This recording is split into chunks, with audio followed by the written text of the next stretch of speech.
Have you ever wondered how your order from Amazon or eBay gets to your doorstep, especially if it's coming from China or even Europe? Well, that's because of ships. Ships carry 80% of goods around the world. Ships are used to transport people and also goods. Being from the islands, we rely on ships for our daily necessities, and cruise ships introduce tourists to our island. Ships play an important role in international transportation. They have a rich history, and as time passed, different ships were developed for different purposes.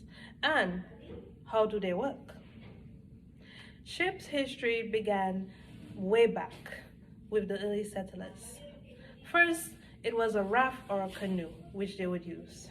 And then later, as civilization developed, it changed in its size. For example, in 4000 BC, the Egyptians created a large boat that you had to row to get across the River Nile.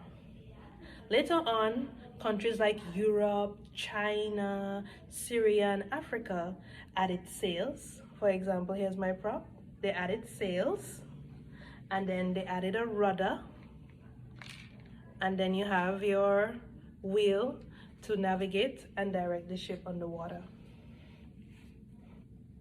Later on, as society progressed, war began and ships were involved in that. And to assist in the war, cannons and other artillery was added to the ships. In the 17th century, steam engines were invented for ships. A famous steamship you would know is the Titanic. And then in the 19th century, motor engines were created. And this is what ships today use. And as we're in a modern day of technology, we have radio, navigational systems, and also weather updates on ships. To make transportation more efficient, different ships were designed for different purposes. Like for example, for cargo, we have container ships. They hold 40 and 20-foot containers. They even hold boats too. And then what about your vehicles? That's being transported on a ro-ro ship. What about fuel for your vehicle? That's being carried in an oil tanker. What about people? We have cruise ships, and we have yachts, and also passenger vessels. Well, have you ever wondered, how do ships float? How does it stay on the water? Well, ships float because of Archimedes' principle, which states that the weight of water displaced by an object is not upward force on the object. If a ship is too heavy, it will sink. So basically, let me use my prop as an example. There is an air space pocket at the bottom of every ship. So it's basically hollow. And then you have the weight, the majority of the weight is above that air pocket, as we could call it. And then it floats underwater. So all the weight is being balanced on that air pocket of water that's at the bottom of the ship on the ocean or sea or water level. So basically that's how the ship floats. So if the weight of the ship overpowers the air pocket, the ship will sink.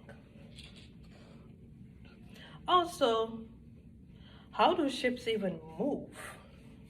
Well, ships move by either with a sail or with a motor engine. Someone has to be able to power that motor engine, right? For example, what about the large ships? The cruise ship, the container ships, they have different crews who manage those sectors. For example, for navigation, we have the bridge crew that would have the navigational officers, the able-bodied seamen, the deck officers, and then for the engine, we have our engineers, and our electricians and our AC guys and so on. So they maintain the engine to make sure everything runs smoothly. And then we have our captain who commands the ship and authorizes everything that needs to be done on there. Well, now that you know a good history of ships, the different type of ships, and even how they work, I hope you appreciate the ships, and when you see them, you know, my fellow student, Renelia, the future captain, is probably on that ship right there. Thank you.